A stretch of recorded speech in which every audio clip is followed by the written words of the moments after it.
but you have no idea what I lost in that fire. Womp womp. Did you just say womp womp? You know, if I had a nickel for every time a mother with no character was killed off for the sake of guilt tripping, I'd have 2 nickels. Which isn't much, but it's weird that it happened twice. Hello there viewers, today I'm going to give my opinion on the tragic deaths of Moxxie and Blitzo's mothers, and why I believe these deaths are poorly written.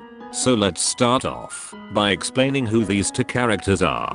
It's your mom! Moxxie's mother and Tilla, Blitzo's mother, are the mothers of Moxxie and Blitzo, the 2 main characters of Helluva Boss. And that's it, that's all they are. They are just the mothers of 2 male main characters, and personally, I have an issue with that.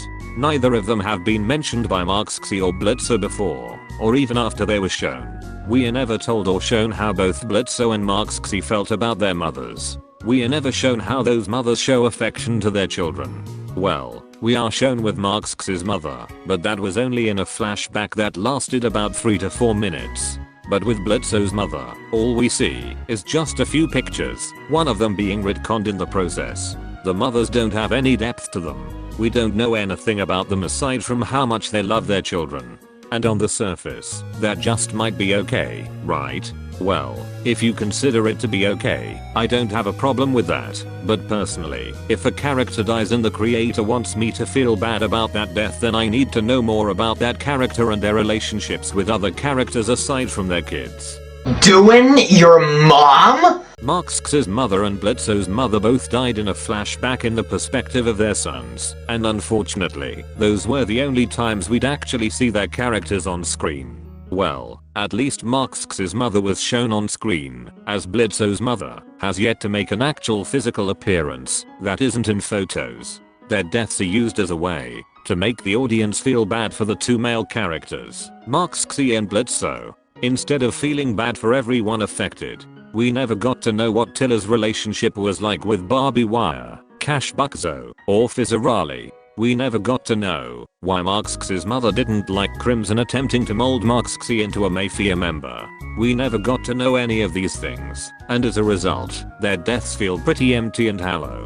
It's too late to give them depth after their deaths, because it wouldn't make their deaths any less empty, and it would feel more like an afterthought if anything. In conclusion, Moxxie's mom and Blitzo's mom are not characters. They are just props for their sons, similar to many other female characters in Helluva Boss. I did not feel sad because they died, because there was not much to feel sad for. I believe this is also very obvious for Moxxie's mom. Blitzo's mom has somewhat been hinted at since the beginning of the series, while Moxxie's mom has not. We weren't sure whether or not she was alive or dead, and she literally doesn't even have a name for herself. Moxxie's mom is literally called Moxxie's mom. She has no standalone identity. Her only identity is being Moxxie's mom. If you liked this video, why not share it with your friends? I will be making more breakdown videos similar to this, so feel free to subscribe so you won't miss anything else. Thank you all for watching, and I hope you all have a good one.